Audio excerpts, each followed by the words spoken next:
차가운 밤 공기가 낡은 유니폼에 얇은 천을 뚫고 한유진의 살갗에 스며들었다. 고기 굽는 냄새와 손님들의 소음으로 가득했던 식당을 막 벗어난 참이었다.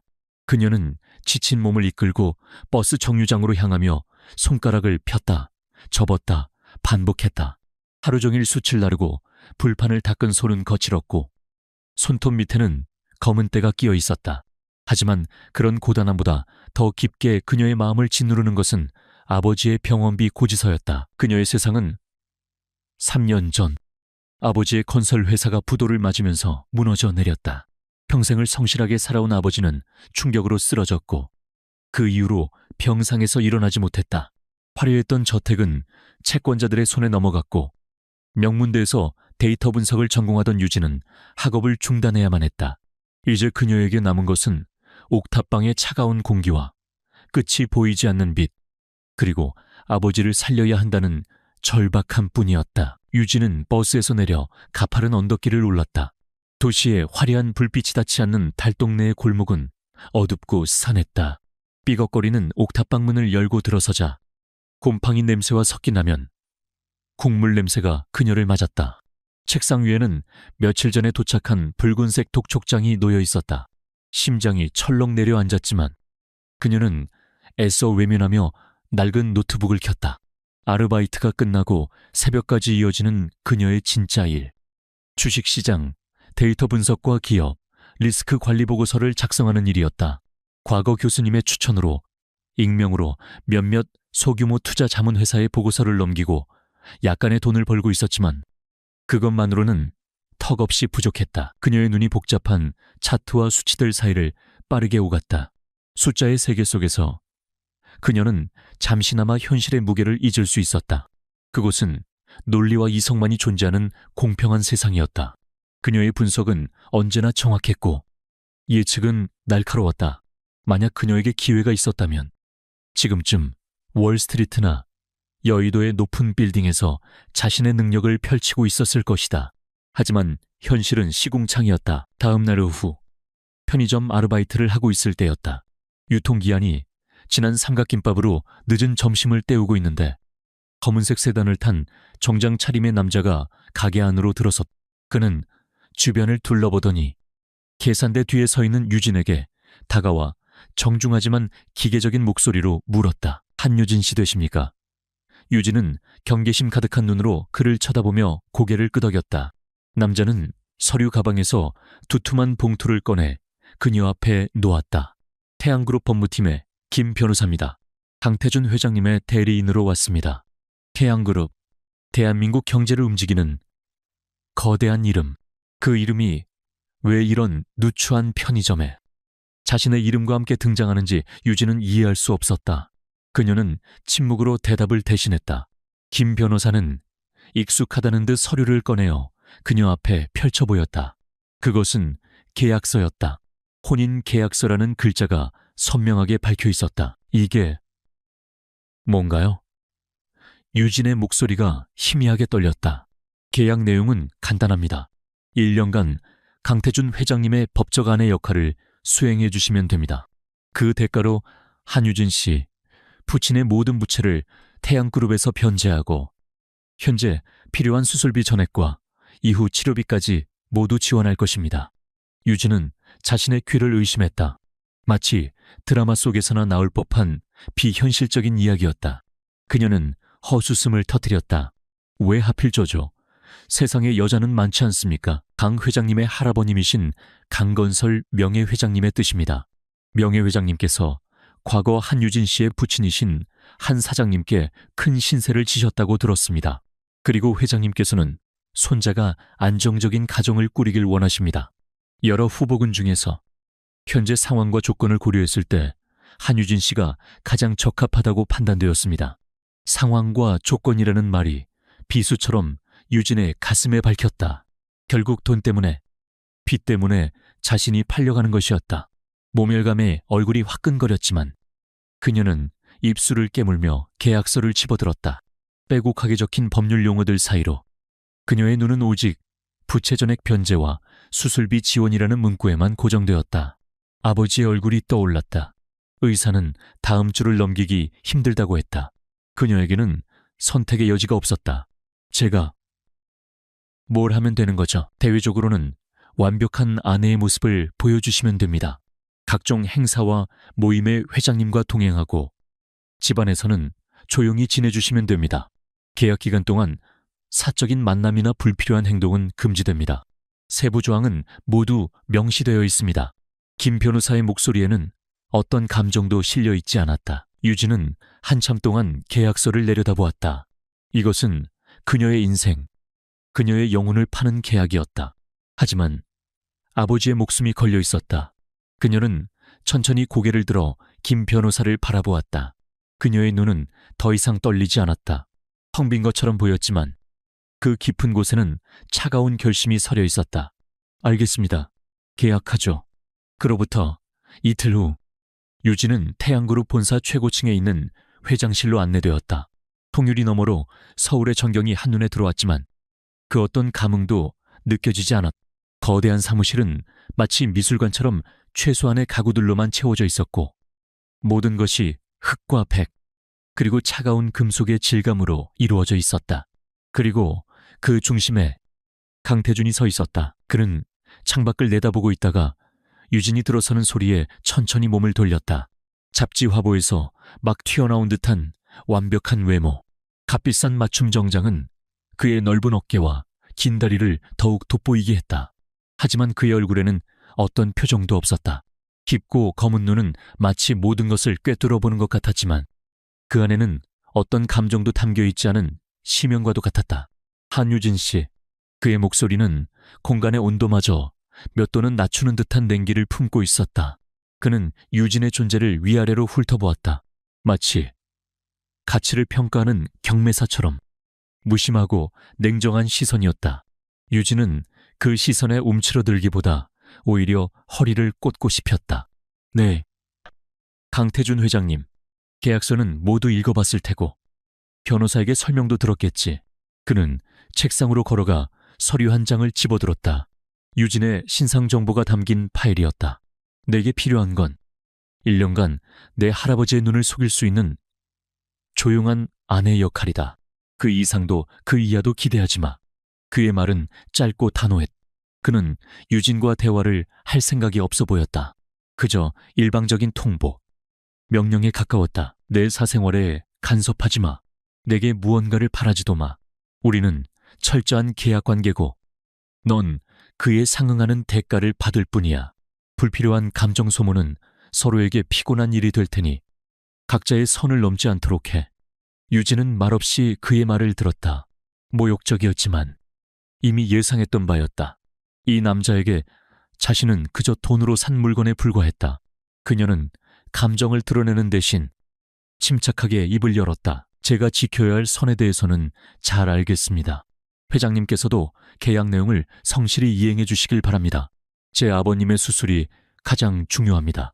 그녀의 당돌하고 차분한 대답에 강태준의 눈썹이 미세하게 꿈틀했다. 그는 유진이 울거나 적어도 주눅이 들 것이라 예상했다. 하지만 그녀의 눈빛은 흔들림이 없었다. 가난과 절망에 찌든 모습이 아닌 오히려 모든 것을 포기한 사람처럼 초연해 보이기까지 했다. 그 속에서 그는 아주 희미하고 날카로운 무언가를 느꼈지만 이내 무시해버렸다. 하찮은 동정심이나 호기심은 그가 가장 경계하는 감정이었다. 수술은 오늘 오후에 바로 진행될 거다. 국내 최고의 의료진으로. 계약은 네가 이 서류에 서명하는 즉시 효력이 발생한다. 그는 펜과 함께 혼인신고서를 그녀 앞으로 밀었다. 유진은 잠시 망설였다. 이 펜 끝에서 자신의 이름 석자를 적는 순간 지난 24년의 한유진은 죽고 강태준의 계약직 아내라는 새로운 존재가 태어나는 것이었다. 그녀는 깊게 숨을 들이마셨다가 내쉬었다. 그리고 망설임 없이 펜을 들어 자신의 이름을 적어내려갔다. 그녀의 필체는 가늘었지만 힘이 있었다. 서명을 마친 유진이 펜을 놓자 강태준은 서류를 가져가 확인하고는 곧장 개인 금고에 넣어버렸다. 마치 모든 거래가 끝났다는 듯이 오늘부터 넌 내 집에서 지내게 될 거다. 김 비서가 안내할 테니 따라가도록. 그는 다시 창밖으로 시선을 돌렸다. 더 이상 유진에게는 눈길조차 주지 않았다. 그녀는 이제 그의 세상에 들여놓은 기능만이 중요한 하나의 부속품일 뿐이었다. 유진은 조용히 몸을 돌려 회장실을 나섰다. 문이 닫히는 순간까지 강태준은 뒤돌아보지 않았. 차가운 복도를 걸어 나오며 유진은 굳게 주먹을 쥐었다. 심장이 얼음장처럼 차가워지는 것 같았다. 불욕과 슬픔이 파도처럼 밀려왔지만 눈물은 나오지 않았다. 지금 우는 것은 사치였다. 그녀는 스스로에게 다짐했다. 1년. 어떻게든 버텨내는 것이다. 아버지를 살리고 이 지옥 같은 계약에서 벗어나는 것. 그것이 그녀의 유일한 목표였다. 강태준.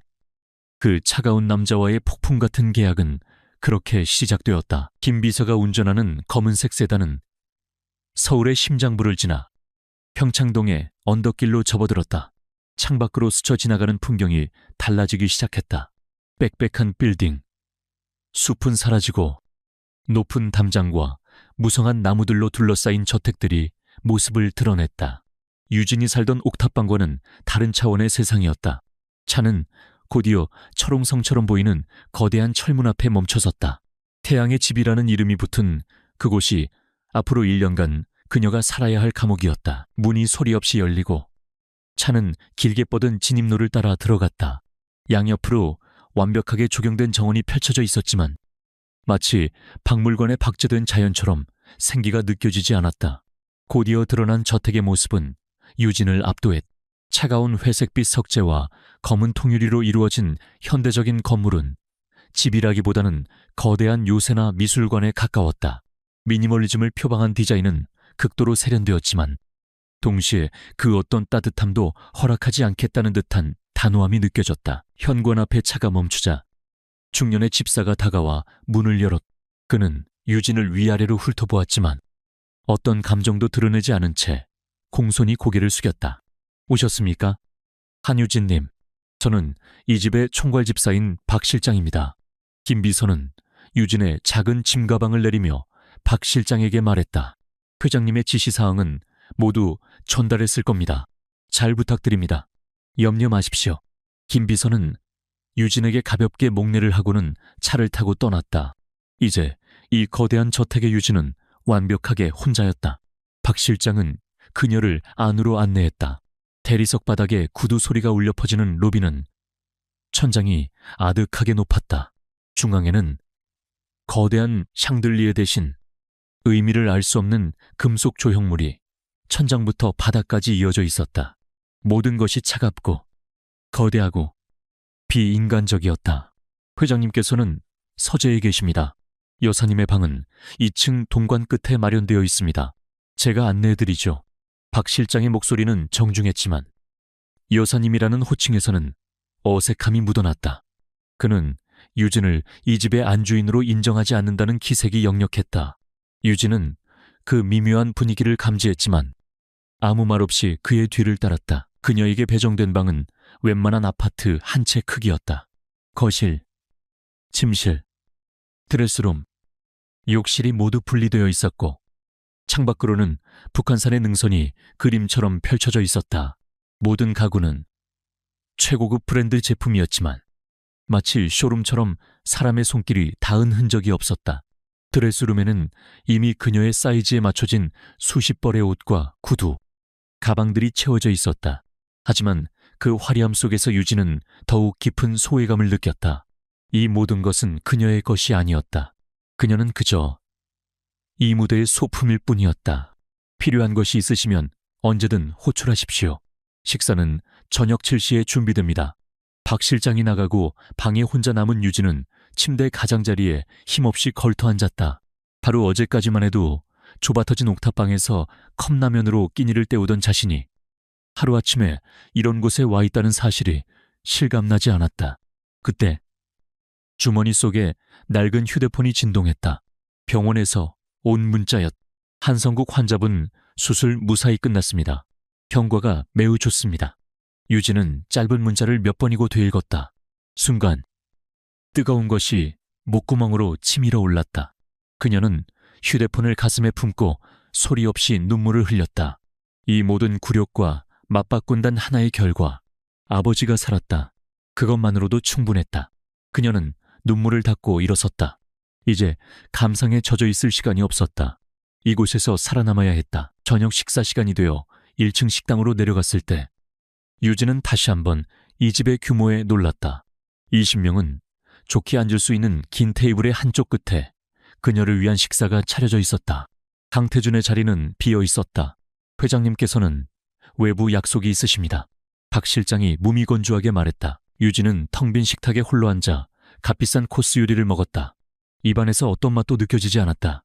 수십 개의 빈 의자들이 마치 자신을 비웃는 유령들처럼 느껴졌다. 식사를 마친 유진은 저택을 둘러보기로 했다. 1층에는 응접실, 서재, AV룸 등 수많은 방들이 미로처럼 이어져 있었다. 그녀의 발길이 멈춘 곳은 서재 앞이었다. 문이 살짝 열려 있었다. 그녀는 조심스럽게 안을 들여다보았다. 강태준이 그곳에 있었다. 그는 저녁 약속이 있다던 박 실장의 말과는 달리 편안한 실내복 차림으로 책상에 앉아 서류를 검토하고 있었다. 그의 집중력은 대단해서 유진이 문 앞에 서 있는 것조차 눈치채지 못하는 듯했다. 그의 옆 얼굴은 조각상처럼 차가웠고 일에 몰두한 모습에서는 서늘한 카리스마가 흘러나왔다. 유진은 조용히 문을 닫고 발소리를 죽여 자리를 떠났다. 그는 명백히 그녀와의 저녁 식사를 피한 것이었다. 그렇게 며칠이 흘렀다. 유진은 유령처럼 저택 안을 맴돌았다. 강태준과는 마주치는 일조차 거의 없었다. 그는 새벽같이 집을 나갔고 그녀가 잠든 후에야 돌아왔다. 사용인들은 그녀를 투명인간 취급했다. 그들은 필요한 말을 제외하고는 절대 그녀에게 말을 걸지 않았고 그들의 시선 속에는 숨길 수 없는 경멸이 담겨 있었다. 이곳은 얼음으로 만들어진 성역. 그녀는 그 안에 갇힌 이방인이었다. 그러던 어느 주말 오후 유진이 거실 소파에 앉아 책을 읽고 있을 때였다. 현관문이 요란하게 열리며 한 여자가 들어섰다. 머리부터 발끝까지 명품으로 치장한 화려하고 도도한 인상의 여자였. 그녀는 유진을 발견하고는 성큼성큼 다가왔다. 네가 그 여자구나. 태준 오빠가 돈 주고 데려왔다는. 그녀의 목소리는 날카로웠. 눈빛은 노골적인 저기로 가득했다. 박 실장이 황급히 달려와 그녀를 말렸다. 서연 아가씨, 어떻게 오셨습니까? 비켜요. 박 실장, 난 저 여자랑 할 얘기가 있으니까. 어디서 굴러먹던 근본도 모르는 애를 들여놔. 할아버지가 노망이 나신 게 틀림없어. 박서연, 태산물산 박 회장의 외동딸이자 오래전부터 강태준의 약혼녀로 내정되어 있던 여자였다. 유진은 입주 전에 김 비서로부터 간단한 자료를 받아본 기억이 났다. 유진은 조용히 책을 덮고 자리에서 일어났다. 그녀는 박서연의 모욕적인 언사에도 동요하지 않고 차분한 눈으로 그녀를 마주보았다. 처음 뵙겠습니다. 한유진입니다. 인사받자고 온 거 아니야. 주제 파악이나 하라고 알려주러 왔지. 넌 그냥 1년짜리 소모품이야. 계약 기간 끝나면 쓰레기처럼 버려질 거니까. 괜한 꿈 같은 건 꾸지도 마. 태준 오빠 옆자리는 원래 내 자리였고 앞으로도 그럴 거니까. 박서연은 유진의 위아래를 훑어보며 비웃었다. 입고 있는 옷은 비싼 것 같은데 천박한 건 감춰지지가 않네. 돈 맛보니까 어때 좋아. 모욕이 극에 달했지만 유진의 표정은 변함이 없었다. 오히려 그녀는 희미하게 미소를 지었다. 조언 감사합니다. 박서연 씨, 하지만 제 걱정은 안 하셔도 될 것 같습니다. 저는 제 위치를 아주 잘 알고 있으니까요. 오히려 자신의 자리가 위태롭다고 생각하는 분이 더 시끄럽게 짖는 법이죠. 네가 지금 뭐라고 했어?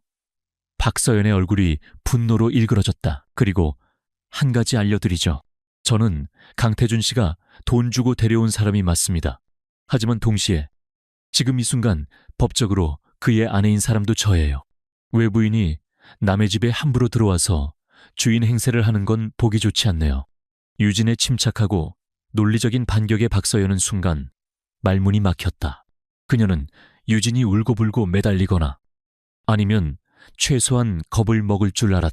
하지만 눈앞의 여자는 강철로 만든 인형처럼 조금의 틈도 보이지 않았다. 이 천한 것이 분을 이기지 못한 박서연이 손을 들어 유진의 뺨을 때리려던 순간이었다. 그만 얼음장처럼 차가운 목소리가 거실을 울렸다. 언제 나타났는지 강태준이 2층 계단 위에서 그들을 내려다보고 있었다. 그의 얼굴은 무표정했지만 눈빛은 살얼음판처럼 위태로웠다. 오빠 박서연은 화들짝 놀라며 손을 내렸다. 강태준은 천천히 계단을 내려왔다. 그는 박서연에게 시선 한번 주지 않고 유진의 앞에 섰다. 그리고는 박서연을 향해 차갑게 말했다. 내 집에서 소란 피우지 마. 서연아, 그리고 내 아내에게 함부로 굴지 말고. 내 아내라는 단어에 유진과 박서연, 그리고 박 실장까지 모두 놀랐다. 강태준이 유진을 그렇게 칭한 것은 처음이었다. 박서연이 믿을 수 없다는 표정으로 물었다. 오빠, 지금 저 여자 편드는 거야. 편드는 게 아니야. 사실을 말하는 거지. 그리고 여긴 네가 허락 없이 드나들 곳이 아니야. 돌아가. 그의 목소리에는 거절을 용납하지 않는 단호함이 실려 있었다. 박서연은 분하고 억울한 표정으로 유진을 쏘아보다가 결국 눈물을 글썽이며 저택을 뛰쳐나갔다. 거실에는 무거운 침묵이 흘렀다. 유진은 자신을 감싸준 것인지 아니면 단지 자신의 소유물에 대한 권리를 주장한 것인지 알 수 없는 남자의 의중을 헤아리려 애썼다. 강태준은 그제야 유진에게로 시선을 돌렸다. 그의 눈빛은 여전히 차가웠다. 쓸데없는 분란 만들지 마. 조용히 지내라고 했을 텐데. 제가 만든 분란이 아닙니다. 유진은 지지 않고 대답했다. 말대꾸하는 건가? 사실을 말씀드리는 겁니다. 강태준은 잠시 유진을 응시했다. 그녀의 눈은 조금의 두려움도 없이 자신을 똑바로 마주 보고 있었다. 그는 처음으로 그녀에게서 가난하고 절박한 여자가 아닌 다른 무언가를 보았다. 알 수 없는 낯설매. 그는 미간을 찌푸렸다. 다시는 이런 일 없도록 해. 그는 그 말만 남기고는 다시 서재로 들어가 버렸다. 유진은 그가 사라진 자리를 한참 동안 바라보았다. 오늘 일로 그녀는 확실히 알게 되었다. 이 얼음성에서 그녀의 편은 아무도 없다는 것을, 그리고 살아남기 위해서는 그저 조용히 숨어있는 것만으로는 부족하다는 것을. 그녀는 조용히 관찰하고 분석하기 시작했다. 이 집의 권력 구조, 사람들의 약점, 그리고 저 차가운 남자의 아주 작은 빈틈까지도. 이것은 생존을 위한 그녀만의 전쟁의 시작이었다. 박서연이 다녀간 후 저택의 공기는 더욱 차가워졌다. 유진은 그림자처럼 자신의 존재를 지우며 하루하루를 보냈다. 그녀는 방대한 서재에서 시간을 보내며 경제, 경영, 최신 기술에 관한 서적들을 닥치는 대로 읽어나갔다. 그것은 단순한 시간 때우기가 아니었다.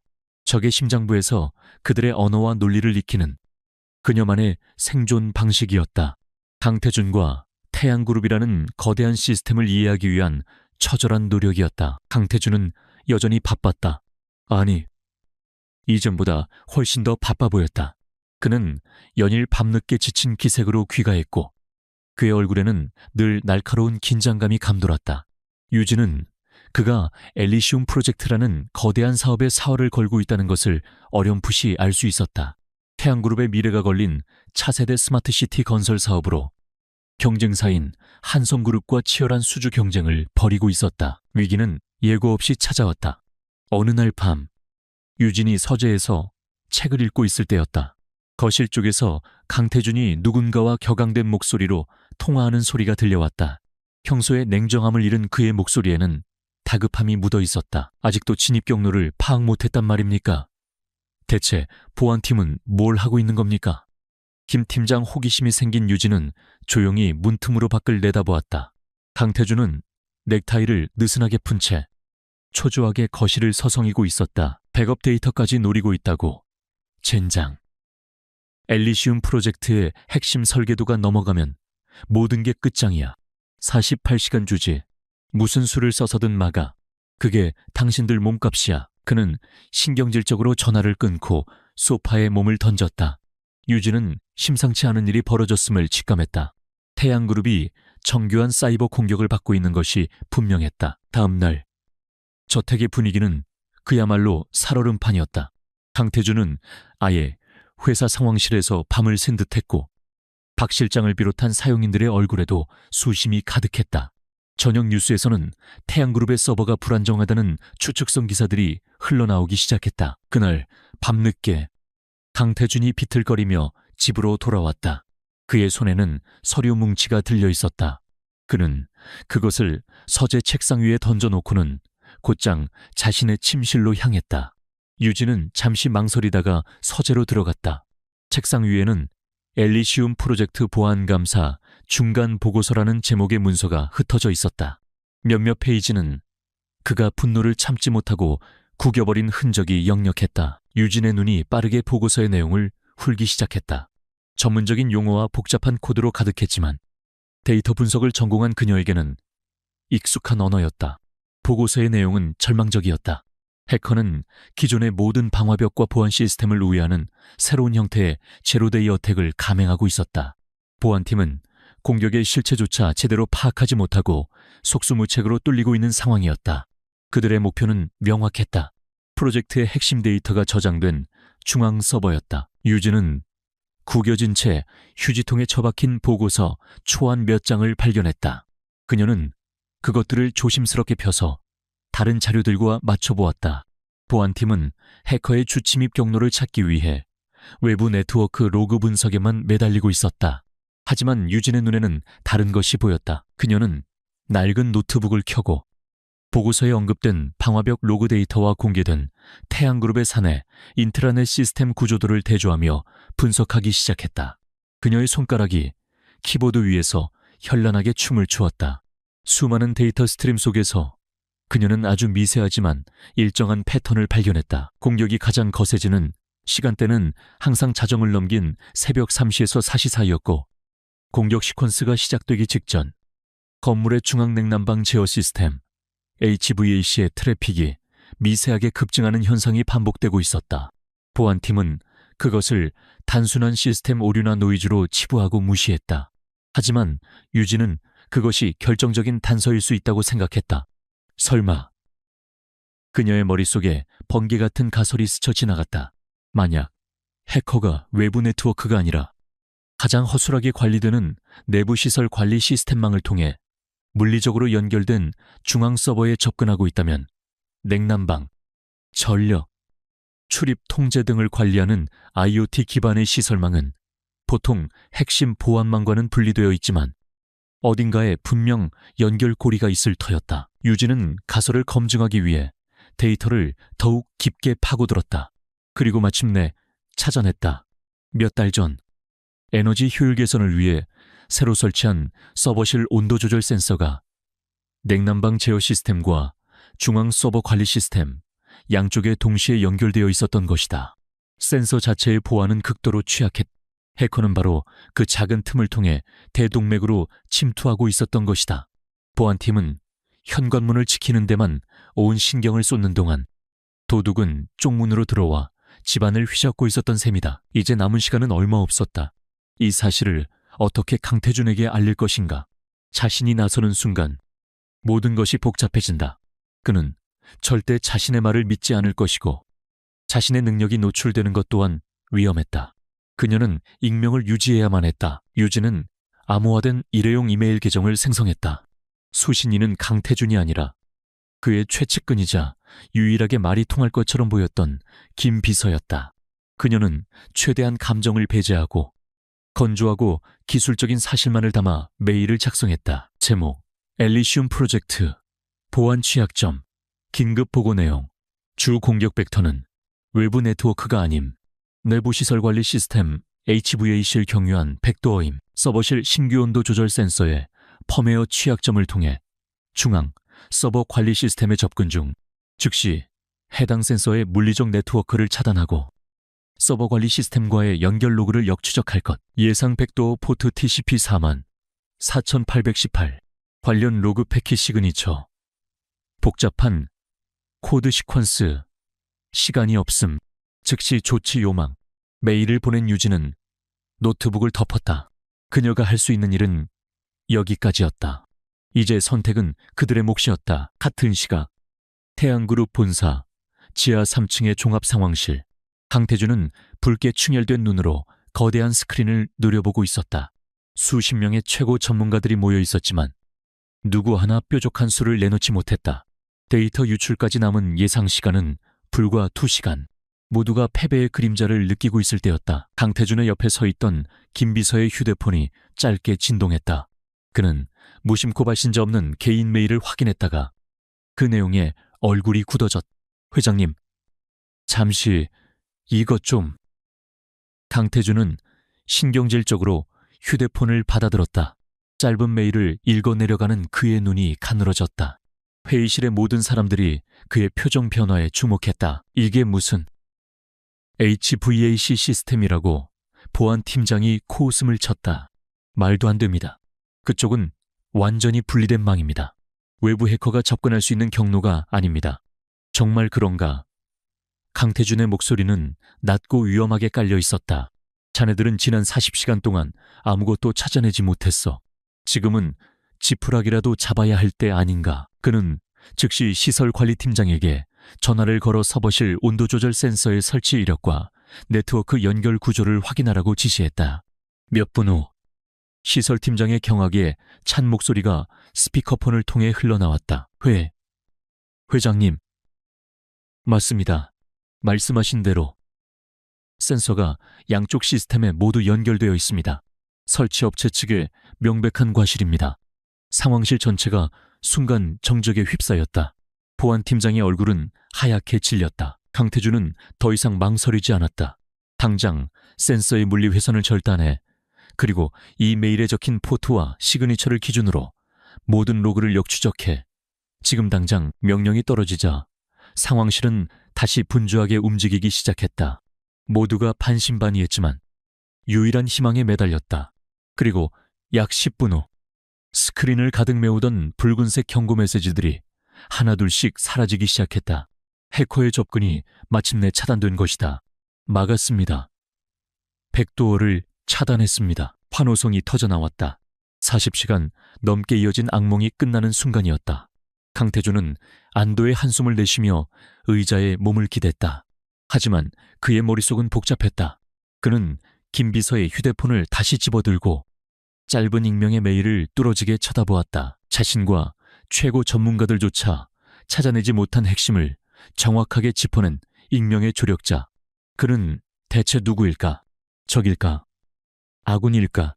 태양그룹 내부에 이런 엄청난 실력자가 숨어 있었다는 말인가? 강태준은 김 비서에게 명령했다. 이 메일 발신자, 무슨 수를 써서든 찾아내. 지금 당장. 새로운 미스터리가 그의 머릿속을 가득 채웠다. 한편 평창동 저택의 2층 방.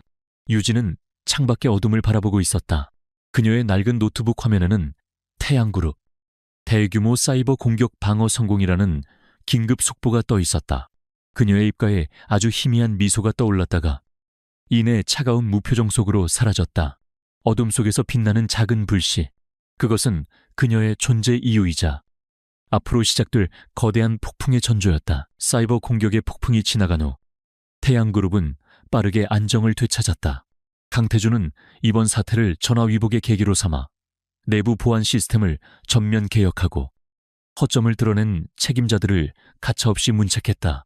엘리리시움 프로젝트는 다시 본궤도에 올랐고 오히려 위기관리 능력을 입증하며 수주 경쟁에서 유리한 고지를 점하게 되었다. 하지만 강태준의 마음속에는 해결되지 않은 질문 하나가 계속 맴돌고 있었다. 익명의 조력자, 그는 대체 누구인가? 그래서 발신자는 아직도 못 찾았다는 건가? 회장실에서 강태준은 김 비서의 보고를 받으며 미간을 찌푸렸다. 그의 목소리에는 실망감이 묻어 있었다. 죄송합니다. 회장님, 국내 최고의 전문가들을 동원했지만 상대가 작정하고 흔적을 지웠습니다. 최소 5개국 이상의 프록시 서버를 경유했고 사용된 이메일 계정은 물론이고 접속 기록까지 완벽하게 삭제되었습니다. 아마추어의 소행이 절대 아닙니다. 의도적으로 자신의 신분을 감추는데 매우 능숙한 프로입니다. 강태준은 손가락으로 책상을 천천히 두드렸다. 프로. 그 정도의 실력자가 왜 자신을 도왔을까? 돈을 요구하지도 자신의 공을 드러내지도 않았다. 마치 순수한 선의처럼 보였지만 강태준은 세상에 그런 것은 존재하지 않는다고 믿었다. 모든 행동에는 대가나 목적이 따르는 법이었다. 내부 소행일 가능성은 모든 임직원의 접속 기록과 동선을 파악했지만 의심스러운 점은 발견되지 않았습니다. 특히 그런 수준의 전문가는 저희 보안팀 내에도 존재하지 않습니다. 보고는 막다른 길에 다다른 듯했다. 강태준은 김 비서를 물러나게 하고 깊은 생각에 잠겼다. 그의 날카로운 분석력은 풀리지 않는 문제 앞에서 오히려 더욱 기민하게 움직였다. 외부에서 단서를 찾을 수 없다면 가장 가까운 곳부터 다시 샅샅이 훑어보는 것이 그의 방식이었다. 그는 최근 자신의 주변에서 일어났던 모든 일들을 머릿속에서 재구성하기 시작했다. 그때 그의 사고의 흐름 속에 한 사람의 얼굴이 불쑥 떠올랐다. 한유진. 처음에는 말도 안 되는 생각이라며 지워버리려 했다. 가난한 집안의 딸, 아버지를 살리기 위해 자신을 팔 수밖에 없었던 여자. 그런 그녀가 대한민국 최고 전문가들도 쩔쩔매는 사이버 공격의 해결책을 제시했다는 것은 상상할 수 없는 일이었다. 하지만 그녀의 얼굴이 떠오르자 일련의 부자연스러운 장면들이 퍼즐 조각처럼 맞춰지기 시작했다. 처음 만났을 때 절망적인 상황 속에서도 조금도 위축되지 않았던 그 당당한 눈빛, 박서연의 모욕 앞에서 흐트러짐 없이 논리적으로 받아치던 침착함, 그리고 무엇보다 그녀가 이 집에 들어온 이후로 보여준 기묘한 행동들. 그녀는 다른 여자들처럼 쇼핑에 몰두하거나 사치품에 관심을 보이지 않았다. 대신 그녀는 거의 모든 시간을 서재에서 보냈다. 강태준은 그녀가 그저 시간을 죽이기 위해 연애 소설이나 잡지를 읽을 것이라 짐작했다. 하지만 몇 번인가 스치듯 본 그녀의 손에 들려있던 책들은 양자 컴퓨터 기술 동향 보고서나 국제 MA 전략에 관한 두꺼운 원서들이었다. 강태준은 자신의 무관심이 만들어낸 사각지대를 깨달았다.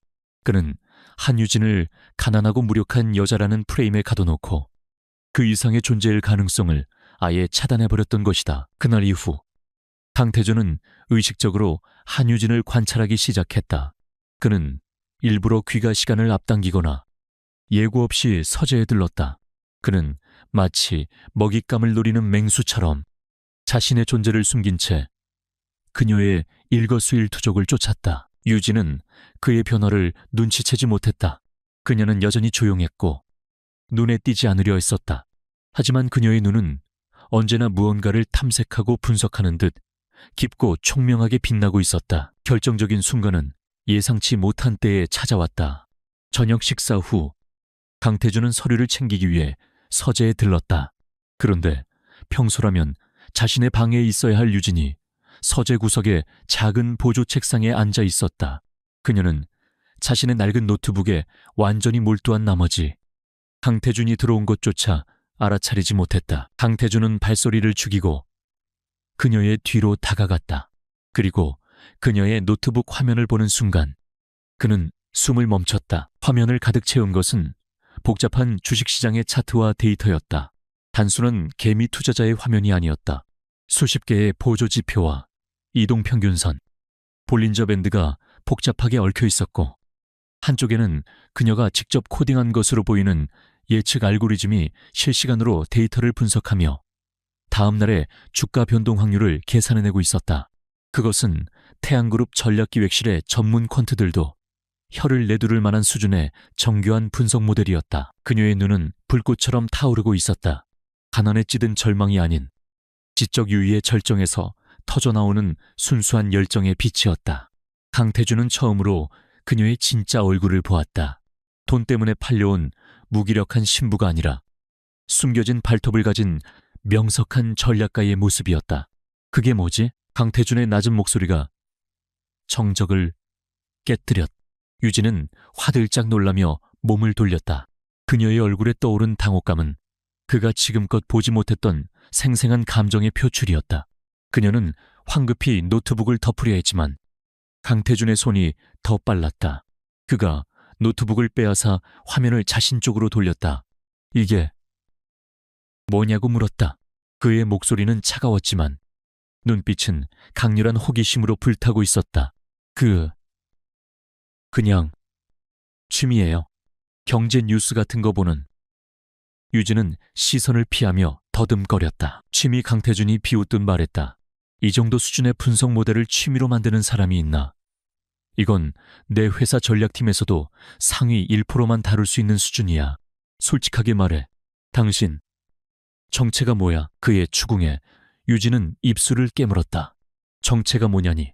자신은 그저 빚더미에 앉은 한유진일 뿐이었다. 하지만 이 남자에게 자신의 재능을 설명하고 싶지도 인정받고 싶지도 않았다. 그것은 이 차가운 세상에서 자신을 지킬 유일한 무기였고 함부로 노출해서는 안 됐다. 말씀드릴 수 없습니다. 유진은 다시 평정을 되찾고 그의 눈을 똑바로 쳐다보았다. 말씀드릴 수 없다. 이건 제 개인적인 일입니다. 계약서에는 제 사생활을 보고할 의무는 없다고 명시되어 있습니다. 그녀의 당돌한 대답에 강태준은 어이가 없다는 듯 헛웃음을 터뜨렸다. 하지만 그는 더 이상 그녀를 몰아붙이지 않았다. 대신 그는 노트북을 그녀에게 돌려주며 말했다. 좋아. 하지만 이것만은 알아둬. 난 내 집에 정체불명의 인물이 있는 걸 좋아하지 않아. 그는 그 말만 남기고 서재를 나갔다. 유진은 그가 사라진 뒤에도 한참 동안 쿵쾅거리는 심장을 진정시킬 수 없었다. 들켜버렸다. 가장 보여주고 싶지 않았던 자신의 가장 깊은 내면을. 그날 밤 강태준은 잠을 이룰 수 없었다. 한유진이라는 여자는 그의 머릿속을 온통 헤집어 놓았다. 명석한 분석가, 당돌한 여자. 하지만 그게 전부일까? 그는 아까 그녀가 당황하던 모습에서 아주 잠깐 연약한 빛을 보았던 것을 기억해냈다. 그는 자기도 모르게 자리에서 일어나 2층 복도를 걸었다. 유진의 방문 앞을 지날 때였다. 문틈으로 희미한 소리가 새어나왔다. 전화, 통화 소리였다. 그는 저도 모르게 걸음을 멈추고 귀를 기울였다. 간호사님, 저예요. 네, 우리 아빠. 오늘은 좀 어떠세요? 식사는 잘하셨고요. 다행이다. 정말 다행이에요. 낮에 날카롭고 이성적인 목소리는 온데간데 없었다. 아버지의 안부를 묻는 그녀의 목소리는 한없이 부드럽고 따뜻했다. 그 안에는 깊은 사랑과 애틋함이 담겨 있었다. 네. 저는 잘 지내요. 아주 좋은 곳에서. 걱정 마세요. 밥도 잘 먹고 잠도 잘 자요. 그러니까 아빠도 힘내서 얼른 일어나야 해요. 알았죠? 사랑해요. 아빠. 전화를 끊는 소리가 들리고 이내 아주 작은 흐느낌이 이어졌다. 강태준은 그 자리에 얼어붙은 듯 서 있었다.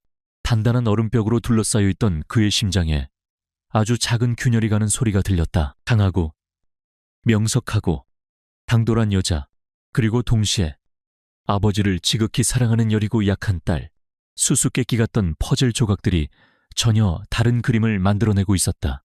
그는 처음으로 한유진이라는 사람에게 강렬한 혼란과 함께 이름 붙일 수 없는 어떤 감정을 느꼈다. 얼음성의 벽에 아주 작지만 분명한 그 미각이 시작한 순간이었다. 한유진의 정체를 의심하게 된 이후 강태준의 태도에는 미묘한 변화가 생겼다. 그는 더 이상 그녀를 투명인간 취급하지 않았다. 물론 여전히 말수는 적고 표정은 차가웠지만 그의 시선은 종종 서재에 앉아있는 그녀에게로 향했다. 그 시선 속에는 경계심과 호기심, 그리고 그 자신도 인지하지 못하는 어떤 감정이 복잡하게 뒤섞여 있었다. 유진 역시 그 변화를 감지했다. 자신을 향한 그의 시선이 느껴질 때마다 그녀는 애써 태연한 척했지만 등줄기로 식은땀이 흘렀다. 그녀는 자신의 세계를 지키기 위해 더욱더 껍질 안으로 파고들었다. 두 사람 사이에는 보이지 않는 팽팽한 긴장감이 흘렀다. 변화의 바람은 다른 곳에서 불어오기 시작했다. 태양그룹의 차기 성장 동력을 결정하는 중요한 이사회에서였다. 야심만만한 최민혁 전무가 새로운 투자 프로젝트를 발표했다. 프로젝트 베리타스입니다. 최민혁은 자신감 넘치는 목소리로 스크린을 가리켰다. 스크린에는 베리타스 테크라는 신생 AI 반도체 회사의 로고가 떠 있었다. 베리타스 테크는 업계가 주목하고 있는 차세대 팹리스 기업입니다. 이들이 개발한 NPU 신경망 처리 장치 기술은 기존 제품보다 연산 속도는 3배 빠르면서 전력 소모량은 절반에 불과합니다. 이 기술에 1조 원을 투자하여 경영권을 확보한다면 우리는 단숨에 AI 반도체 시장의 게임 체인저가 될 수 있습니다. 그의 발표는 완벽했다. 화려한 데이터와 장밋빛 전망에 임원들은 모두 감탄했다. 최민혁은 강태준이 가장 신임하는 오른팔이었고 그의 손을 거친 프로젝트는 실패한 적이 없었다. 강태준 역시 그의 날카로운 안목과 추진력을 높이 평가했다. 그는 만족스러운 표정으로 최민혁의 발표를 들었. 그 주주말 강건설 명예회장의 8순을 기념하는 가족 모임이 저택에서 열렸다. 태양그룹의 주요 임원들과 가족들이 모두 모이는 중요한 자리였다. 유진은 강태준의 아내라는 역할에 맞춰 단정한 드레스를 입고 그의 곁에 서 있었다. 수많은 사람들의 호기심, 어린 시선과 은근한 멸시가 느껴졌지만 그녀는 완벽한 미소를 지으며 강태준의 그림자처럼 행동했다. 모임의 중심은 단연 강태준과 최민혁이었다. 그들은 정원 한쪽에서 베리타스 프로젝트에 대해 열띤 대화를 나누고 있었다. 이번 건은 정말 놓칠 수 없는 기회입니다. 회장님, 한성그룹에서도 군침을 흘리고 있습니다. 우리가 먼저 움직여야 합니다. 최민혁의 목소리에는 탐욕스러운 열기가 번뜩였다. 강태준은 와인잔을 기울이며 신중하게 말했다. 자료는 충분히 검토했네. 기술력 자체는 의심의 여지가 없어. 하지만 신생기업의 1조 원은 너무 큰 리스크야. 제가 모든 실사를 마쳤습니다. 재무 상태도 깨끗하고 창업자들의 평판도 좋습니다. 제가 책임지겠습니다. 유진은 조금 떨어진 곳에서 샴페인을 마시는 척하며 그들의 대화에 귀를 기울였다. 모든 것이 너무 완벽했다. 지나치게 완벽해서 오히려 의심스러웠다. 오랜 시간 데이터를 분석하며 단련된 그녀의 직감이 경고 신호를 보내고 있었다. 무대 위의 마술사가 너무 현란한 손동작을 보일 때 관객들의 시선이 닿지 않는 곳에서 진짜 속임수가 벌어지는 법이다. 최민혁의 자신감은 어딘가 부자연스러웠고 그의 눈빛 깊은 곳에서는 조급함이 느껴졌다. 그날 밤 모두가 돌아가고 저택에 다시 정적이 찾아왔을 때 유진은 자신의 방에서 낡은 노트북을 켰다. 그녀는 베리타스 테크에 대한 모든 것을 파헤치기 시작했다. 처음에는 모든 것이 최민혁의 말대로 완벽해 보였다. 언론 기사들은 그들의 혁신적인 기술을 칭송했고 재무제표는 깨끗했다. 하지만 유진은 포기하지 않았다. 그녀는 기업 등기부 등본, 주주 명부, 관련 특허, 출원, 기록 등 공개된 모든 정보를 긁어모아 데이터베이스를 구축했다. 그리고 연결망 분석을 시작했다. 몇 시간의 집요한 추적 끝에 그녀는 마침내 가느다란 실마리를 발견했다. 베리타스 테크의 초기 투자자 명단에 있는 한 페이퍼 컴퍼니, 조세피난처인 케이맨 제도에 등록된 그 유령 회사는 몇 단계를 거치자 최민혁 전무의 처남이 운영하는 작은 투자자문 회사와 연결되어 있었다. 그것만으로는 증거가 될 수 없었다. 하지만 유진의 의심에 불을 지피기에는 충분했다. 그녀는 분석의 범위를 넓혔다. 베리타스 테크가 발표한 기술 시연 영상의 원본 데이터를 분석하던 그녀는 결정적인 이상점을 발견했다. 영상 속 MPU의 연산 속도 그래프가 특정 구간에서 미세하게 조작된 흔적이 있었다. 일반적인 분석가라면 절대 찾아낼 수 없는 픽셀 단위의 데이터 변조였다. 그들은 실제보다 최소 30% 이상 성능을 부풀리고 있었던 것이다. 베리타스 테크는 사기였다. 기술력을 과대 포장하여 거액의 투자금을 유치한 뒤 페이퍼 컴퍼니를 통해 자금을 빼돌리려는 전형적인 작전 세력이었다. 그리고 그 중심에 최민혁이 있었다. 그는 태양그룹의 돈으로 자신의 배를 채우고 프로젝트가 실패하면 모든 책임을 강태준에게 떠넘길 계획이었을 것이다. 어쩌면 경쟁사인 한성그룹과 내통했을 가능성도 배제할 수 없었다. 유진의 심장이 차갑게 식어내렸다. 이것은 단순한 투자 실패로 끝날 문제가 아니었다. 태양그룹 전체를 뒤흔들 수 있는 거대한 시한폭탄이었다. 그녀는 이 사실을 강태준에게 알려야만 했다. 다음 날 저녁, 유진은 서재에서 강태준을 기다렸다. 마침내 그가 들어서자 그녀는 망설임 없이 입을 열었다. 드릴 말씀이 있습니다. 베리타스 테크에 관한 겁니다. 강태준은 의아한 표정으로 그녀를 보았다. 당신이 그 프로젝트를 어떻게 알지? 어제 모임에서 들었습니다. 회장님. 그 투자는 안 됩니다. 함정입니다. 강태준의 얼굴이 굳어졌다. 무슨 근거로 그런 말을 하는 거지? 유진은 자신의 노트북을 열어 그동안 분석한 자료들을 그의 앞에 펼쳐 보였다.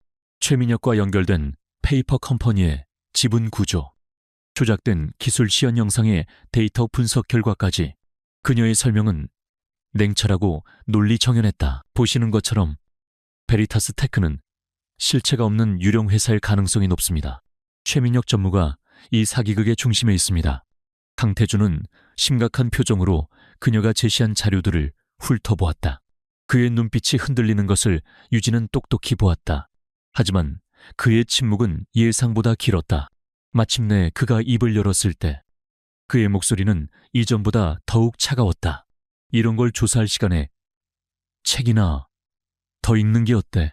내 유진은 자신의 귀를 의심했다. 최 전무는 10년 넘게 나와 함께 태양그룹을 이끌어온 사람이야. 내 오른팔이지. 그런 그가 회사를 배신했다. 당신의 이 상상력 풍부한 시나리오는 근거가 너무 빈약해. 페이퍼 컴퍼니 하나, 영상 데이터의 작은 노이즈. 이걸로 사람을 매도할 수는 없어. 유진은 참담한 심정으로 그를 마주 보았다. 이건 상상력이 아닙니다. 데이터가 말해주고 있는 사실입니다. 데이터는 해석하기 나름이야. 강태준은 자리에서 일어났다. 그의 눈에는 유진에 대한 불신이 가득했다. 당신이 뛰어난 분석력을 가졌다는 건 인정하지. 하지만 당신은 기업의 생리, 사람 사이의 신뢰 같은 것들은 전혀 몰라. 당신은 아웃사이더일 뿐이야. 내 사람에 대한 판단은 내가 해. 다시는 이 일에 끼어들지 마. 그의 말은 비수처럼 나라와 유진의 가슴에 밝혔다. 아웃사이더. 그래. 자신은 이방인이었다. 계약으로 묶인 가짜 아내일 뿐이었다. 아주 잠깐. 그가 자신의 말을 믿어줄지도 모른다고, 자신을 동등한 파트너로 인정해줄지도 모른다고 기대했던 자신이 어리석었다. 후회하실 겁니다. 유진은 마지막 힘을 다해 말했. 그 또한 내가 감당할 몫이야. 강태준은 차갑게 돌아섰다. 서재의 문이 닫히고 유진은 홀로 남겨졌다. 창밖으로 짙은 어둠이 내리고 있었다. 태양그룹 위로, 그리고 두 사람의 관계 위로 거대한 먹구름이 몰려오고 있었다. 그녀는 이제 혼자서 이 폭풍과 맞서 싸워야만 했다. 강태준의 차가운 거절은 유진의 마음에 깊은 상처를 남겼다. 하지만 그 상처는 그녀를 주저앉히는 대신 오히려 잠자고 있던 투지를 깨웠다. 굴욕감과 함께 반드시 내 말이 옳다는 것을 증명하겠다는 오기가 솟아올랐다. 이것은 이제 단순히 태양그룹을 구하는 문제가 아니었다. 자신의 존재 가치를, 자신의 능력을 증명하기 위한 싸움이었다. 그녀는 더 이상 강태준을 설득하려 하지 않았다. 말은 증거 앞에서 무력했다. 그녀에게 필요한 것은 누구도 반박할 수 없는 결정적인 증거, 스모킹 건이었다. 최민혁의 배신을 입증할, 돈의 흐름을 쫓아야 했다. 유진의 밤은 더욱 깊어졌다. 그녀는 자신의 낡은 노트북을 요새 삼아 거대한 금융정보의 바다로 뛰어들었다. 최민혁은 흔적을 남기지 않기 위해 여러 단계의 유령 회사와 차명 계좌를 이용했지만 유진의 눈을 피할 수는 없었다. 그녀는 평범한 해커처럼 시스템을 부수고 들어가지 않았다. 대신 합법적으로 공개된 정보의 파편들을 모아 거대한 그림을 맞춰 나갔다. 그녀는 베리타스 테크와 연관된 모든 페이퍼 컴퍼니의 자금 흐름을 역추적하기 시작했다. 암호화폐 거래소에 공개된 블록체인, 기록과 다크웹에 떠도는 기업 내부 정보, 심지어는 각국 정부의 기업 공시 시스템에 존재하는 미세한 허점까지 파고들었다. 마치 수만 개의 조각으로 이루어진 직소 퍼즐을 맞추듯 그녀는 흩어진 자금의 흔적들을 끈질기게 연결해 나갔다. 잠을 줄여가며 며칠 밤낮으로 이어진 작업 끝에 그녀는 마침내 최민혁의 자금 세탁 경로의 전체 그림을 완성했다. 그는 태양그룹의 투자금을 받아 여러 개의 유령 회사를 거쳐 암호화폐로 바꾼 뒤 최종적으로 스위스의 비밀 계좌로 송금하고 있었다. 한편 강태준 역시 마음이 편치 않았다. 그는 유진의 경고를 무시했지만 그녀의 논리 정연했던 분석과 확신에 찬 눈빛이 뇌리에서 떠나지 않았다. 사이버 공격을 막아냈던 익명의 조력자가 떠올랐다. 상식 밖의 통찰력으로 모두가 놓친 허점을 정확히 짚어냈던 그 인물과 지금 자신의 눈앞에 있는 한유진의 모습이 기묘하게 겹쳐 보였다. 자존심이 상했지만 그는 CEO였다. 만에 하나 그녀의 말이 사실이라면 그가 감당해야 할 리스크는 상상을 초월했다. 그의 신념은 시스템에 대한 믿음이었지만 그 시스템에 의심이 가기 시작한 이상 확인은 필수였다. 그는 김 비서를 자신의 사무실로 불렀다. 김 비서, 자네에게 비밀 임무를 하나 맡기겠네. 말씀하십시오. 회장님, 최민혁 전무를 조사하라는 게 아니야.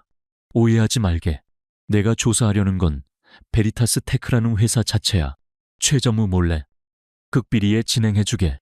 그 회사의 실체, 기술력, 창업자들의 배경까지 사소한 것 하나라도 놓치지 말고 샅샅이 파악해서 보고해. 이 일은 자네와 나 단 둘만 하는 걸세. 강태준의 목소리는 낮고 단호했다. 김 비서는 회장님의 눈빛에서 깊은 고뇌를 읽었지만 아무것도 묻지 않고 명령을 받들었다. 알겠습니다. 김 비서의 조사는 빠르고 은밀하게 이루어졌다. 그는 최고의 기업정보 분석팀을 비밀리에 고용했다. 팀은 베리타스테크의 미국 실리콘밸리 R&D 연구소라는 곳을 찾아갔지만 그곳은 간판만 걸려 있을 뿐 연구원은 거의 없는 유령 사무실에 가까웠다. 창업자라고 알려진 인물들은 업계에서 평판이 좋지 않은 기술 브로커들이었다. 결정적으로 그들의 핵심 기술이라던 MPU 설계도는 경쟁사의 초기 모델을 거의 그대로 베낀 수준이라는 것이 업계 전문가의 비공식적인 감정 결과였다. 김 비서는 차가운 땀이 등줄기를 타고 흐르는 것을 느꼈다. 하나씩 드러나는 사실들은 모두 한유진이 경고했던 최악의 시나리오를 가리키고 있었다. 그는 서둘러 중간 보고서를 작성하여 강태준의 서재로 향했다. 그날 밤 강태준은 김 비서가 가져온 보고서를 읽으며 굳어 있었다. 자신이 10년간 믿어온 사람에게 배신당했다는 사실보다 유진의 경고를 무시했던 자신의 오만함이 더 뼈 아팠다. 그는 주먹을 꽉 쥐었다. 그때 서재문을 노크하는 소리가 들렸다. 유진이었다. 그녀의 얼굴은 며칠 밤을 새운 탓에 창백했지만 눈빛만은 그 어느 때보다 단호했다. 그녀의 손에는 USB 하나가 들려 있었다. 다시 한번 기회를 주십시오. 강태준은 말없이 그녀를 바라보았다. 그의 눈빛은 더 이상 그녀를 아웃사이더로 보지 않았다. 그는 턱짓으로 의자를 가리켰다. 유진은 그의 맞은편에 앉아 노트북에 USB를 꽂고 파일을 열었다. 김 비서님께서는 베리타스 테크가 유령 회사라는 정황 증거를 찾아내셨을 겁니다. 저는 돈의 흐름을 추적했습니다. 화면에 복잡한 다이어그램이 나타났다. 태양그룹의 로고에서 시작된 자금의 흐름이 거미줄처럼 여러 개의 유령 회사를 거쳐 최종적으로 스위스의 한 은행 로고 옆에 찍힌 CMH라는 이니셜로 향하는 그림이었다. CMH. 최민혁이군. 강태준이 낮은 목소리로 말했다. 네. 이것은 지난주에 집행된 태양그룹의 1차 투자금 500억 원의 이동 경로입니다. 단 3일 만에 최민혁 전무의 비밀 계좌로 흘러들어갔습니다. 이것은 단순한 정황이 아니라 명백한 횡령 증거입니다. 김 비서는 경악을 금치 못했다. 자신들의 팀이 몇 주간 매달려도 찾아내지 못할 정보를 그녀는 단 며칠 만에 낡은 노트북 하나로 찾아낸 것이었다. 서재 안에는 무거운 침묵이 흘렀다. 강태준은 유진이 내민 증거와 김 비서의 보고서를 번갈아 보았다. 두 개의 다른 경로에서 시작된 조사가 정확히 같은 결론을 가리키고 있었다. 최민혁의 배신은 이제 부인할 수 없는 사실이 되었다. 강태준은 천천히 자리에서 일어났다. 그는 유진의 앞에 서서 아주 오랫동안 그녀의 눈을 들여다보았다. 그리고 마침내 그는 입을 열었다. 그의 목소리에는 자존심을 꺾은 자의 씁쓸함과 새로운 파트너를 인정하는 무거움이 담겨 있었다. 내가 틀렸어. 그 짧은 한마디에 유진은 그동안의 모든 서름과 피로가 눈 녹듯 사라지는 것을 느꼈다. 당신 말이 맞았어. 미안하다. 그는 다시 자리에 앉았다. 이제 그의 눈빛에는 경계심이나 의심 대신 냉철한 CEO로서의 결단력만이 번뜩이고 있었다. 그는 더 이상 유진을 계약 안에나 아웃사이더로 대하지 않았다. 그녀는 이제 이 전쟁의 가장 중요한 핵심 파트너였다. 최민혁은 보통 내기가 아니야. 섣불리 움직였다가는 꼬리만 자르고 도망갈 거다. 이 사회의 절반 이상이 그의 사람들이고 언론에도 손을 써놨겠지. 완벽한 판을 짜야 해. 그는 유진을 정면으로 바라보며 말했다. 당신이 필요해. 이 판을 뒤집으려면 당신의 분석력이 필요해. 우리 이제부터 어떻게 해야 하지? 그것은 명령이 아닌 질문이었다. 강태중이라는 오만한 남자가 태어나 처음으로 누군가에게 진심으로 던지는 도움의 요청이었다. 적대와 불신으로 얼어붙었던 두 사람 사이에 불안하지만 단단한 공범이라는 이름의 다리가 놓이는 순간이었다.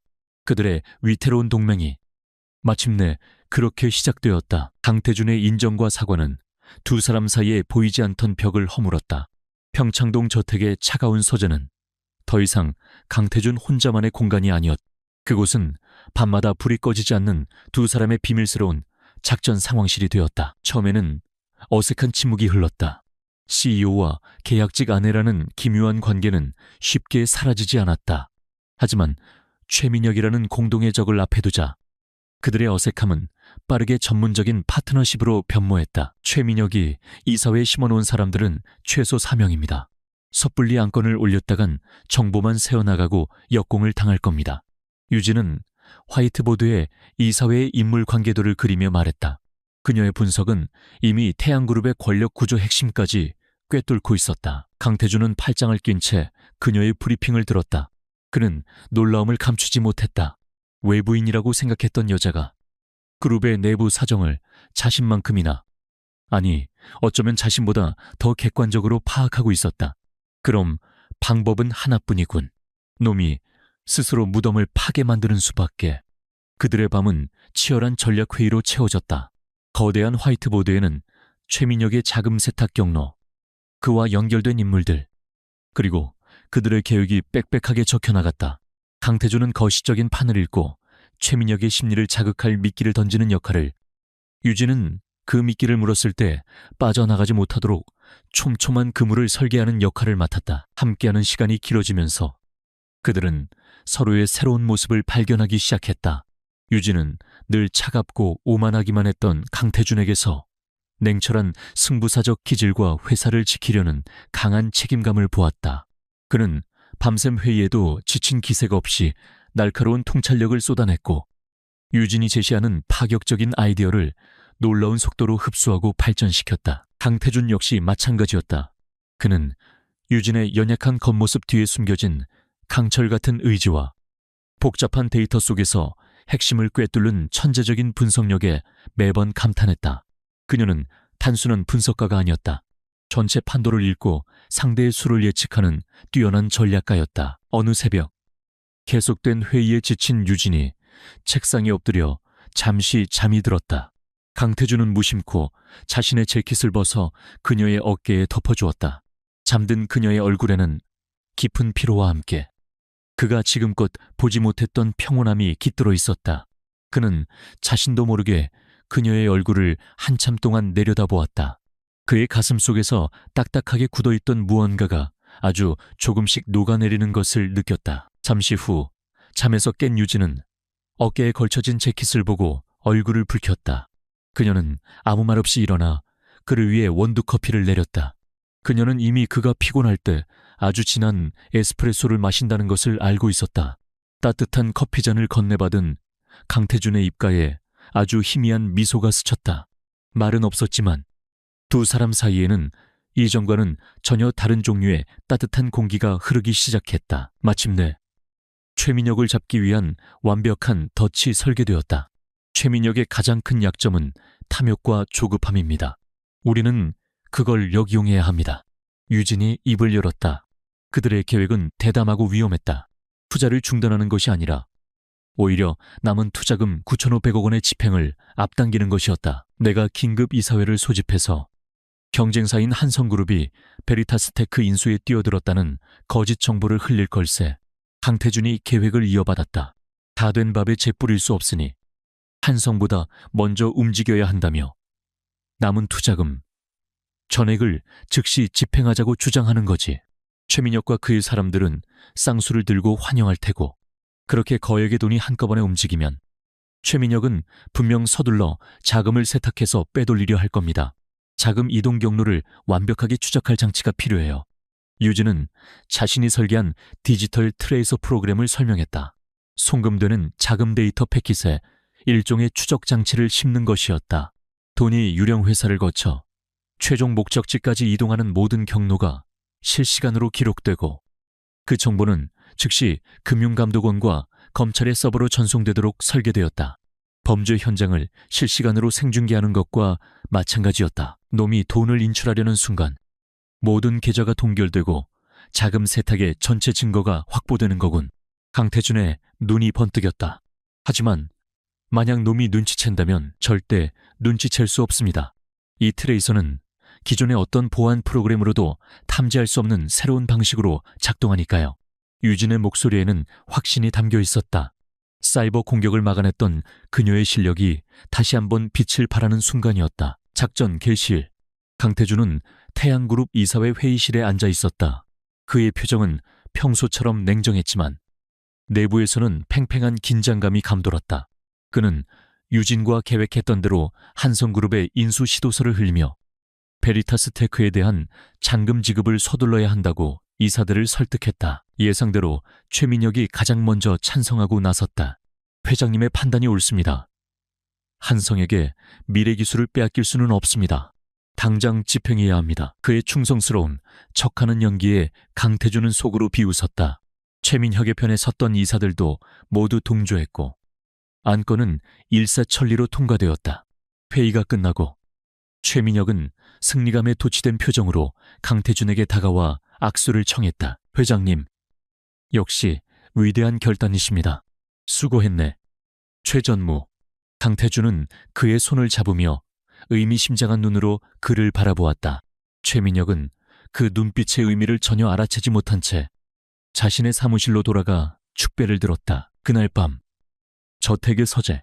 유진과 강태준은 나란히 앉아 노트북 화면을 보고 있었다. 화면에는 태양그룹의 계좌에서 9,500억 원이라는 천문학적인 돈이 빠져나가 베리타스테크의 계좌로 입금되는 과정이 표시되고 있었다. 미끼를 물었습니다. 유진이 나지막이 말했다. 잠시 후 베리타스테크의 계좌에 들어온 돈이 다시 쪼개져 케이맨 제도, 버진 아일랜드 등 조세피난처에 있는 수십 개의 유령 회사 계좌로 흩어져 입금되기 시작했다. 유진이 심어놓은 트레이서가 작동하며 돈의 흐름이 거미줄처럼 세계 지도 위에 실시간으로 그려졌다. 모든 것이 계획대로였다. 강태준은 말없이 화면을 응시했. 거대한 작전이 성공하고 있다는 안도감과 함께 그는 자신의 옆에 앉아있는 여자를 보았다. 어둠 속에서 노트북 불빛을 받아 빛나는 그녀의 옆 얼굴은 그 어느 때보다 아름답고 강인해 보였다. 그녀가 없었다면 지금쯤 자신은 최민혁의 계략에 빠져 회사를 나락으로 떨어뜨렸을 것이다. 그는 자기도 모르게 손을 뻗어 그녀의 손을 부드럽게 감쌌. 놀란 유진이 그를 쳐다보았다. 강태준의 눈빛은 더 이상 차갑지 않았다. 그 안에는 미안함, 고마움, 그리고 존경심이 담겨 있었다. 고맙다. 한유진. 그의 진심 어린 한마디에 유진의 심장이 세차게 뛰기 시작했다. 그녀는 그의 손을 뿌리치지 않았다. 대신 그녀도 그의 손을 마주 잡았다. 치열했던 작전 상황실의 공기는 어느새 두 사람의 깊어진 신뢰와 미묘한 감정으로 가득 채워졌다. 덫은 완벽하게 놓였고 이제 심판의 시간만이 남아 있었다. 덫이 놓이고 정확히 48시간 후 최민혁은 스스로 심판의 장을 열었다. 그는 베리타스 프로젝트의 성공적인 1단계 완료 및 2단계 전략 보고를 명분으로 긴급 이사회를 소집했다. 1조 원이라는 거대한 투자를 성공적으로 유치한 자신의 공을 과시하고 이를 발판 삼아 그룹 내 자신의 입지를 회장 바로 아래까지 끌어올리려는 속셈이었다. 태양그룹 최고층에 위치한 이사회 회의실. 거대한 원목 테이블을 둘러싸고 그룹의 핵심 임원들이 모두 모여 있었다. 회의실의 공기는 최민혁이 뿜어내는 자신감과 야망으로 뜨겁게 달아올라 있었다. 존경하는 이사님 여러분, 그리고 강태준 회장님. 최민혁은 회의의 주재자인 양 당당하게 자리에서 일어났다. 그의 얼굴에는 승리자의 미소가 가득했다. 강태준은 테이블 끝에서 말없이 앉아 있었다. 그의 무표정한 얼굴을 최민혁은 자신의 승리에 대한 질투와 패배감으로 해석했다. 우리의 베리타스 프로젝트는 성공적으로 첫 발을 내디뎠습니다. 자금 집행은 모두 완료되었고 베리타스 테크는 이제 명실상부한 태양그룹의 자회사로서 AI 반도체 시장을 향한 위대한 항해를 시작했습니다. 이것은 저 혼자만의 공이 아니라 회장님의 과감한 결단과 이사님들의 지지가 있었기에 가능한 일이었습니다. 그는 마치 자신이 왕좌에 오르기 직전의 황태자처럼 연설했다. 그의 사람으로 분류되는 이사들은 박수를 치며 찬사를 보냈다. 최민혁의 기세는 하늘을 찌를 듯했다. 그가 다음 단계로 그룹의 조직 개편안을 언급하며 은근히 강태준의 권한을 축소시키는 내용을 꺼내려던 바로 그 순간이었다. 쿵! 회의실의 육중한 문이 소리와 함께 열렸다. 모든 이사들의 시선이 문 쪽으로 쏠렸다. 그곳에는 김 비서와 함께 아무도 예상치 못했던 인물이 서 있었다. 한유진이었다. 회의실 안에 모든 사람들이 숨을 죽였다. 회장의 계약직 안에 온갖 추문과 호기심의 대상이었던 그녀가 왜 이 신성불가침의 공간에 나타났단 말인가.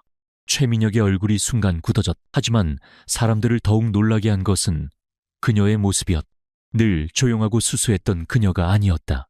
날렵한 검은색 파워수트를 입은 그녀의 모습은 마치 잘 벼려진 칼과 같았다. 위축되거나 불안한 기색은 찾아볼 수 없었다. 그녀의 걸음걸이는 당당했고 차가운 지성미가 흐르는 얼굴에는 강한 자신감이 서려 있었다. 유진은 이사들의 시선을 하나하나 마주치며 테이블을 향해 걸어왔다. 그리고 마침내 강태준의 옆자리에 멈춰섰다.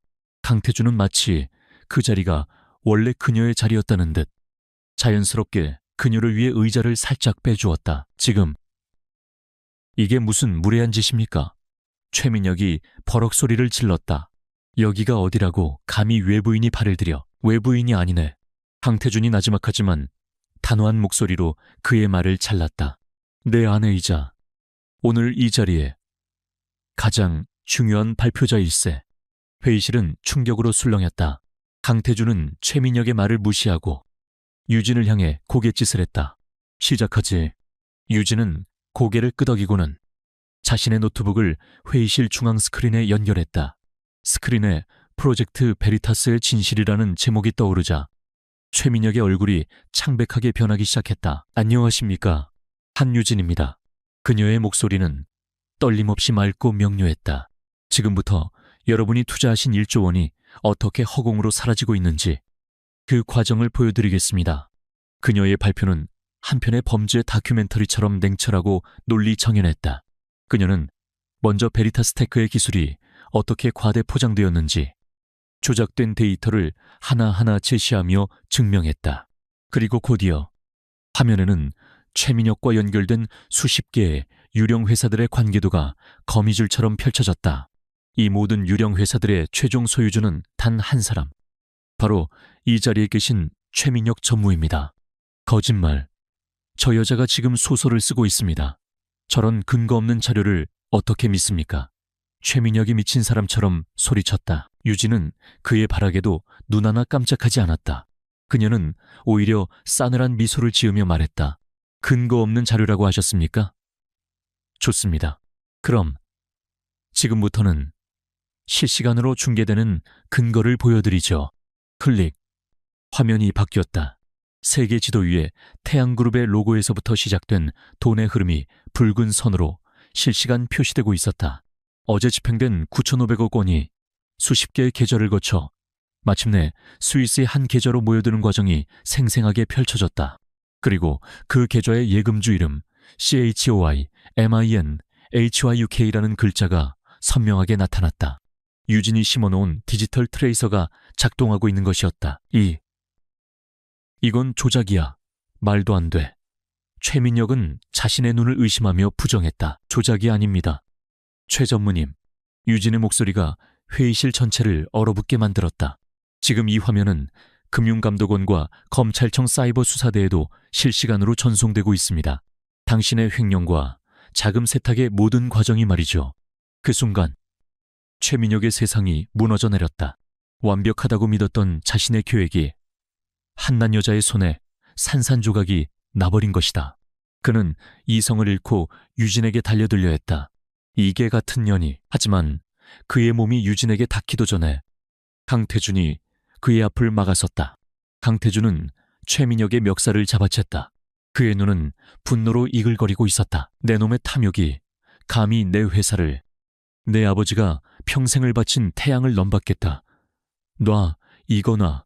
바로 그때였다. 회의실 문이 다시 한번 거칠게 열렸다. 이번에 들어온 것은 검사와 수사관들이었다. 최민혁 씨, 특정 경제범죄, 가중처벌 등에 관한 법률 위반, 업무상 횡령 및 배임 혐의로 긴급 체포합니다.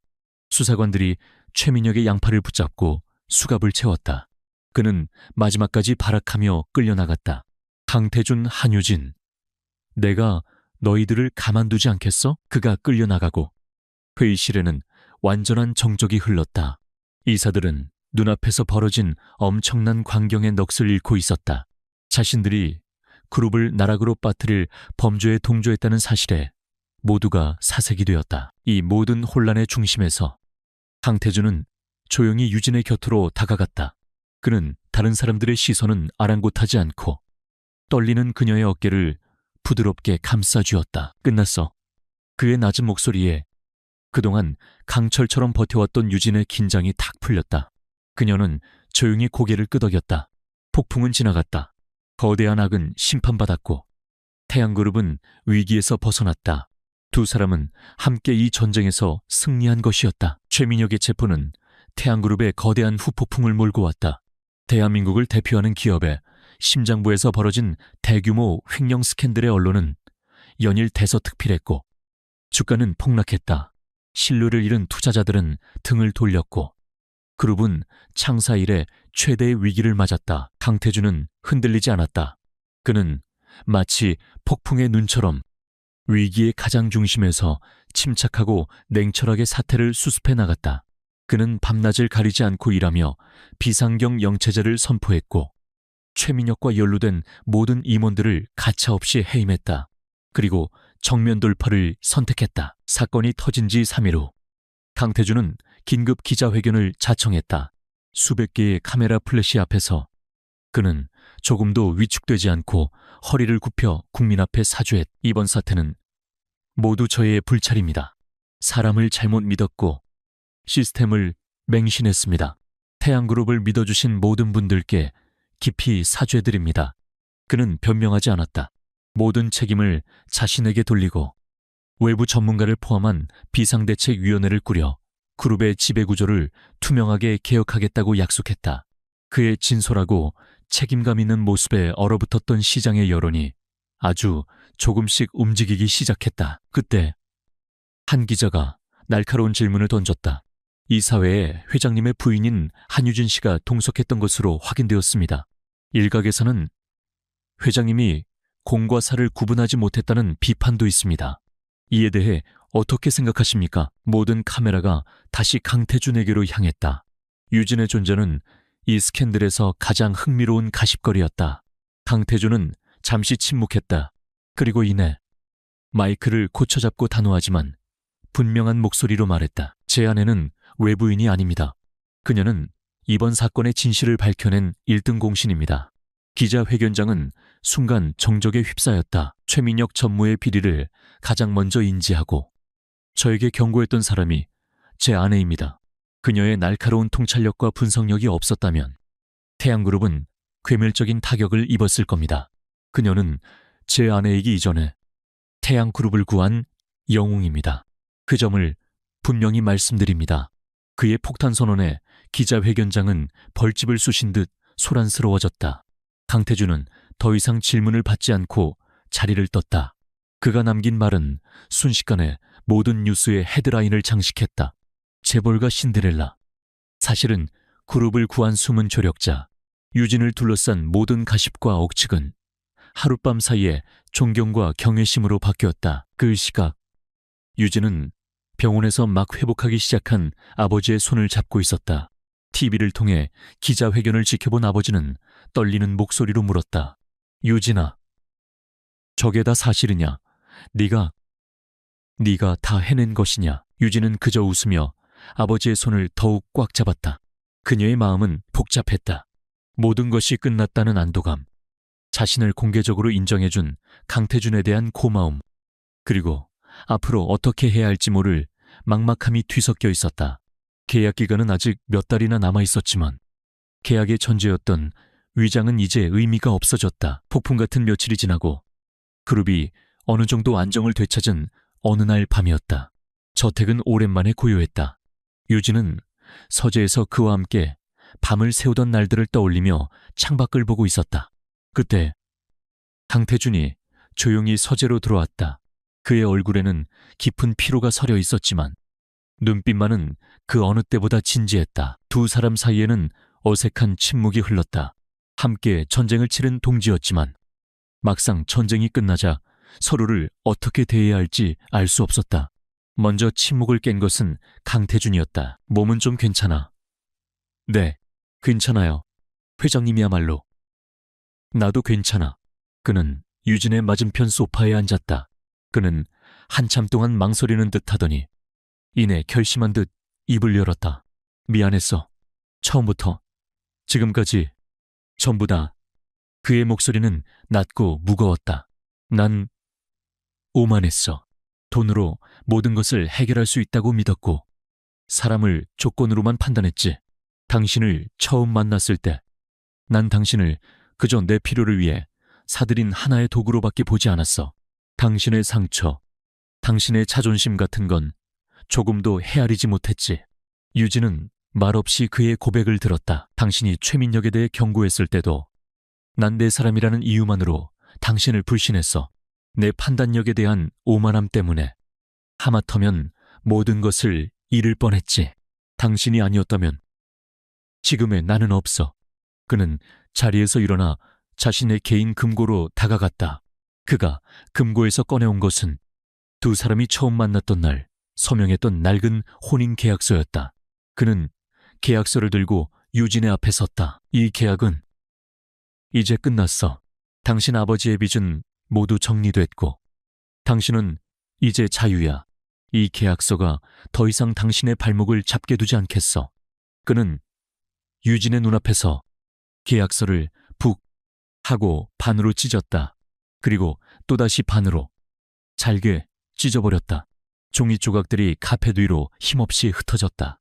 지난 몇 달간 그녀를 올가매던 족쇄가 사라지는 순간이었다. 유진의 눈에서 뜨거운 눈물이 흘러내렸다. 슬픔의 눈물이 아니었다.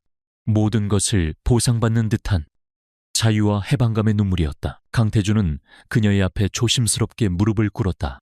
오만했던 제왕이 한 여자 앞에서 처음으로 자신을 낮춘 순간이었다. 그는 그녀의 눈물을 부드럽게 닦아주며 말했다. 이제 계약자는 없어. 채권자와 채무자도. 하지만 난 당신 없이는 안 되겠어. 한유진. 그의 목소리가 애틋하게 떨리고 있었다. 당신의 지혜, 당신의 강인함, 그리고 아버지를 생각하며 홀로 눈물 짓던 당신의 따뜻함까지. 내 얼어붙었던 세상을 뒤흔든 건 당신이었어. 당신이 없는 태양그룹은 상상할 수 없고 당신이 없는 내 인생은 더더욱 상상할 수 없어. 그는 떨리는 손으로 그녀의 손을 잡았다. 그래서 처음부터 다시 시작하고 싶어. 계약이 아닌 진심으로. 채무를 위한 결혼이 아니라 사랑을 위한 결혼을. 나라는 남자에게 다시 한번 기회를 주지 않겠어. 그의 눈에는 절박한 진심이 담겨 있었다.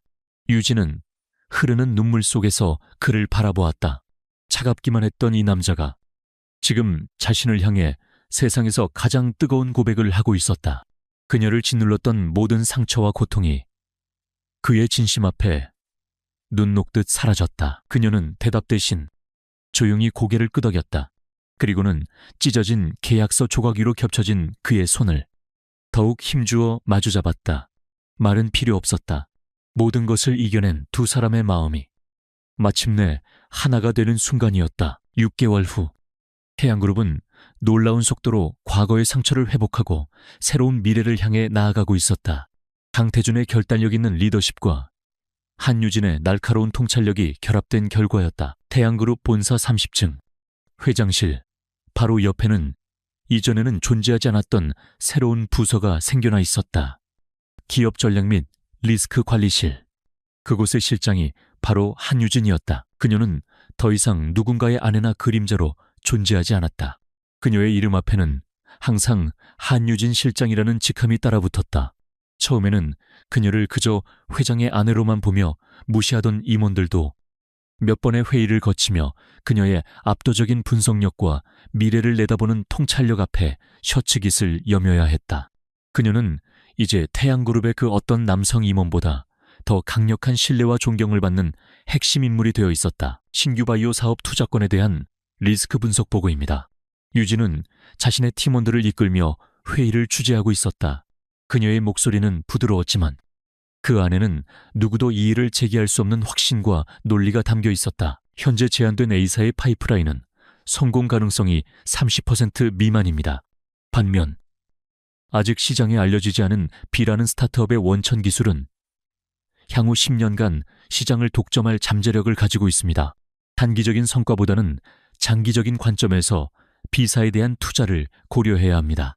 그녀의 명쾌한 설명에 회의에 참석한 임원들은 모두 고개를 끄덕였다.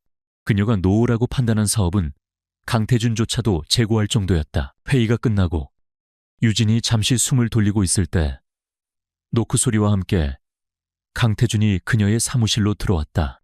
그는 더 이상 과거의 얼음장 같은 CEO가 아니었다. 그의 얼굴에는 부드러운 미소가 걸려 있었다. 우리 한 실장, 오늘 브리핑도 멋지던데 듣고 계셨어요? 유진이 살짝 놀라며 물었다. 당신이 하는 일인데 당연히 들어야지. 그는 자연스럽게 그녀의 책상 앞에 앉았다. 점심은 먹었어. 같이 가지. 두 사람의 관계는 이제 그룹 내의 모든 사람이 아는 공공연한 비밀이자 부러움의 대상이었다. 그들은 더 이상 서류상의 부부가 아니었다. 회사를 이끄는 완벽한 동업자이자 서로를 가장 아끼고 사랑하는 진짜 부부였다. 차가웠던 평창동의 저택은 이제 두 사람의 온기와 웃음소리로 가득 찬 따뜻한 보금자리가 되었다. 주말 오후 두 사람은 유진의 아버지가 머무는 한적한 교회의 전원주택을 찾았다.